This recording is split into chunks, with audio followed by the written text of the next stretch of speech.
সাড়া দিচ্ছ না কেন? দেখো এই জগতে যারা ভক্ত,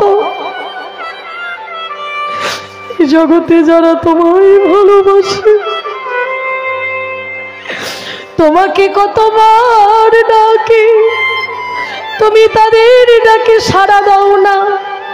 আরো ভক্তকে পরীক্ষা করো, পরীক্ষা করো ভক্তকে, দেখো ডাকার কত জ্বালা। হ্যাঁ, ডাকার যে কত জ্বালা যারা ডাকে তারা জানে। একটু ডেকে দেখো। বলে বলো তুলসী আমার রাধারানী কেমন আছে? কেন বলবো? তুলসী রাগ হয়েছে। মা কেন রাগ হয়েছি? বলে আমি এত কষ্ট করে এলাম, আমাকে ভালো মন্দ জিজ্ঞাসা না করে বলছে রাধারানী কেমন আছে, আমি বলবো না। গোবিন্দ বলছে ধনী চাতুরি না করো চতুরি, আমারই শপথিত শপথিত রাধারি কুশল কহিয়া সকল শীতল কর শীতল কর। বৈষ্ণব মহাজন বলছে আজকে তুলসী কোনো কথা বলবে না, যা বলার আজকে আমি বলবো। সময় বুঝিয়া শেখর আসিয়া, সময় বুঝিয়া শেখর আসিয়া,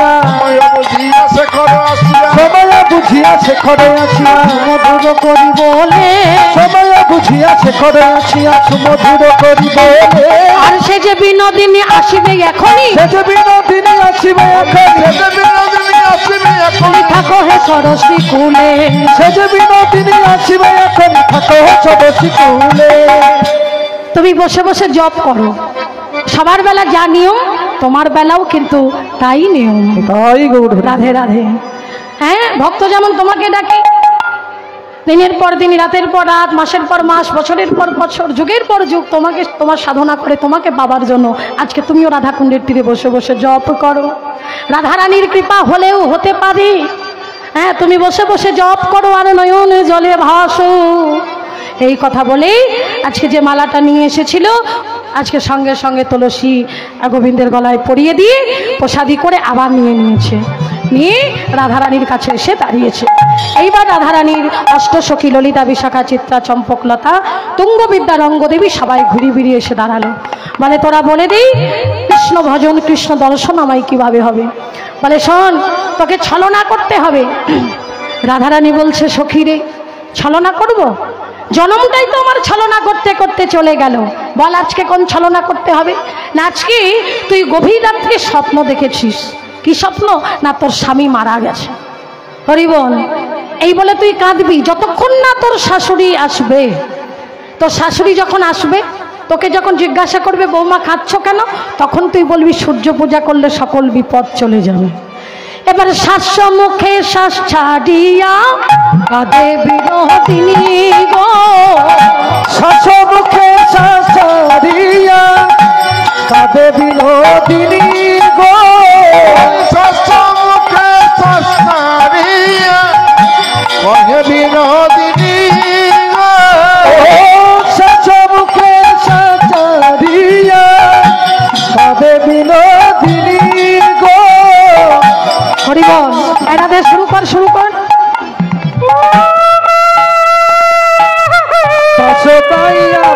হরি বল। রাধারানী, রাধারানী যেমনি কাঁদছে, এই আরেকটু জোরে জোরে কাঁদ, আরেকটু জোরে। তোর শাশুড়ি এখনো বার হয়নি, আরেকটু জোরে। এদিকে জটিলা মনে মনে চিন্তা করছে এই ভর দুপুর বেলা, এই ভর দুপুর বেলা এই কান্নার শব্দটা কোথা থেকে আসছে? না না না না না, একটু ভালো করে শুনে দেখি। না, আমার ঘর থেকেই তো আসছে। ওমা, এ তো আমার বৌমা কাঁদছে গো, তাড়াতাড়ি করিস। এই শোন শোন, ওই তোর শাশুড়ি বার হয়েছে, আর একটু জোরে গান। প্রসব পাইয়া পাশ ঘুচাইয়া চুছে চোখের পানি গো, প্রসব পাইয়া পাশ ঘুচাইয়া মুছে চোখের পানি গো। আজকে কোলে নিয়েছে রাধারানীকে, নিয়ে বলছে ও বৌমা, ও বৌমা। বলি কি হয়েছে? কি বলি কি হয়েছে? তুমি কাঁদছো, আমার ছেলে তোমাকে কিছু বলেছে নাকি? না মা, তোমার ছেলে আমার কিছু বলেনি মা। তাহলে ঠিক আমার মেয়ে কিছু বলেছে কুটিলা? ননদেও কিছু বলেনি। তাহলে তুমি কিছু বলেছো আমার বৌমাকে? কি বলেছো কি আমার বৌমা যেমনই হোক না কেন আমার ভালো, তো তোমাদের কি? হ্যাঁ, আমার বৌমা খারাপ হোক ভালো হোক আমার ভালো, তো তোমরা কিছু বলবে কেন? ও বৌমা, ওই পাড়ার লোকে কিছু বলেছে? আমার পাড়ার লোকে ওকে কিছু বলেনি মা। ও মা, তাহলে কাঁদছো কেন? ও মা, বলো। আমি গভীর রাতে স্বপ্ন দেখেছি। High high high high high high high high high. স্বপ্ন দেখে আবার কেউ কাঁদে? হ্যাঁ গো, স্বপ্ন দেখে আপনারা কাঁদেন? হ্যাঁ কাঁদে গো, যদি খারাপ স্বপ্ন হয়। তো বৌমা তুমি কাঁদছো কেন? কি স্বপ্ন দেখেছো? খুব খারাপ স্বপ্ন দেখেছি মা। কি স্বপ্ন বলবে তো?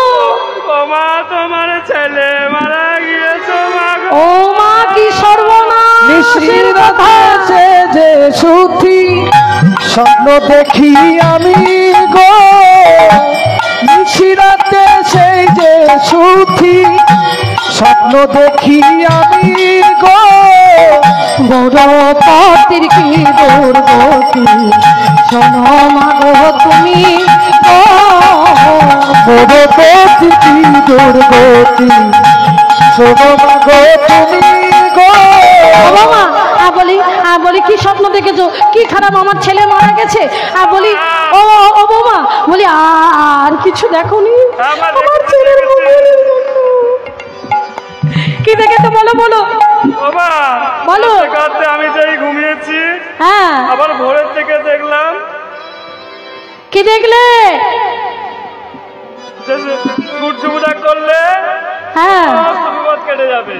ও মা, এ তো খুব ভালো কথা। হ্যাঁ, তাহলে বেশ, আর খেদো না। এবার সূর্য দেবা করলে পূজা, সকল বিপদ যাবে। সূর্য দেবা করলে পূজা, সকল বিপদ যাবে। সূর্য দেবা করলে পূজা, সকল বিপদ যাবে। সূর্য দেবা করলে পূজা, সকল বিপদ যাবে। সদা দৈবে এখনই করিবে। শোনো শোনো শোনো, তাহলে সাজিয়ে নিতে হবে তো। কি হলো বৌমা, সাজিয়ে নাও যা যা লাগে। কোথায় ছিল ওই বজ্জাতি কুটিলা? এসে বলছে উমা, আমা মা, এত সুন্দর হ্যাঁ, আমা এই বলি কি এত সুন্দর করে বাবা, এত সুন্দর করে সাজগোজ করেছিস কেন? ননদি, আমরা সূর্য পূজা করতে যাব। ওই হয়েছে, বউ যাবে সূর্য পূজা। আমার দিকে বলিস, এদিকে আয়। হ্যাঁ বল। বলি তোর বৌমা নাকি সূর্য পূজা করতে জয় যাবে? নিতাই, হ্যাঁ একটা বিশেষ অনুরোধ, যে তুই সমস্ত কি জানিস? মায়েরা সূর্য পুজো দেওয়ার জন্য উপসী আছেন এবং ব্রত রেখেছেন তারাই মঞ্চে যাবেন, বাকি কোনো বাড়তি ভক্ত যেন মঞ্চে না যাবেন না, অনুরোধ। হরি বল। বলি তোর বৌমা কোনোদিন সূর্য পূজা করতে যাবে না? হ্যাঁ, তবে বারণ কর, সূর্য পূজা করতে হবে না। আরে আমার ছেলের খুব খারাপ স্বপ্ন দেখেছে। কি স্বপ্ন দেখেছে এমন? তোর দাদা মরে যাবে। আরে মরে যায় যা। আরে আমার তোকে ধুয়ে কি জল খাবো রে, তোরে ধুয়ে কি জল খাবো রে, তোরে ধুয়ে কি জল খাবো রে, শোন শোন ও কুটিলা, তোরে ধুয়ে কি জল খাবো রে। বলি শোন শোন ও কুটিলা, তোকে ধুয়ে কি জল খাবো রে। বলে হরি বল হরি বল, আমার ছেলে যদি মরে যায় তোকে ধুয়ে জল খাবো? হ্যাঁ, কি কিচ্ছু বলবি না? তখন কুটিলাম তো ছাড়ার মেয়ে নয়, বলে শুনবো তো হাসানে যাবো বনে, দেখবো পূজার সায়ন। তো হাসানে যাবো বনে, দেখবো পূজার মহোহর ভনে তোরা সাজাও পূজার সায়ন।